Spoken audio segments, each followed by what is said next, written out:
Rafeen damma kee dhabe hingarree birriin koo achi buute. Wanan dubbadhuun qabu ergatuu nyaattee horii koo fittee. An fuudhee warqii sii bita facaase birrii koo. Kee garaa duruu kana barbaada irraste horii koo. An fuudhee warqii sii bita facaase birrii koo. Kee garaa duruu kana barbaada irraste horii koo.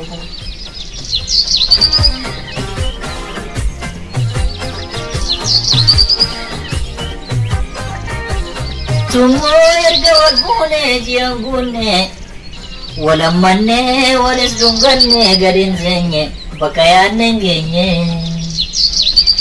Sooressa durra warri keenya nyaattee fittee qabeenya keenya maduwaa goote suuqii keenya.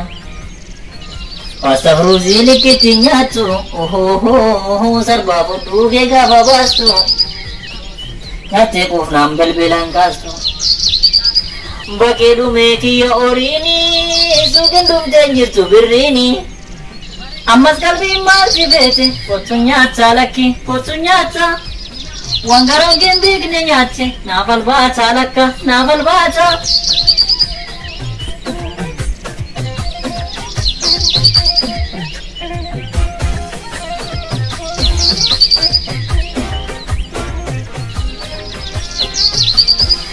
Rafeen damma kee dhabe hingarree birriin koo achi buute.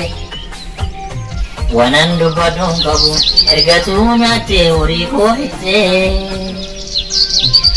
An fuudhee warqii sii bita facaase birrii koo.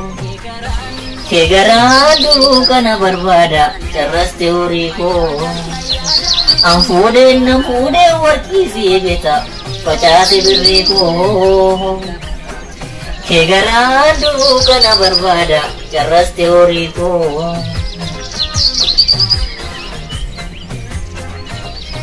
Yoomittummoo kallee wal nyaanne wal affeelle wal dadhabnaan gargar fagaanne adda oolle carraa koo yaafaalle. Lola malee hin beektu nageenya lammatanaaf taate fakkeenya dhaba malee hin beektu qabeenya. Bakkee dhumee kiyya horiini suuqiin dhumteen jirtu birriini. Ammas qalbiin maal si feete kottu nyaata lakki kottu nyaata. Waan garaan kee hin beekne nyaatte naaf albaata lakka naaf albaata.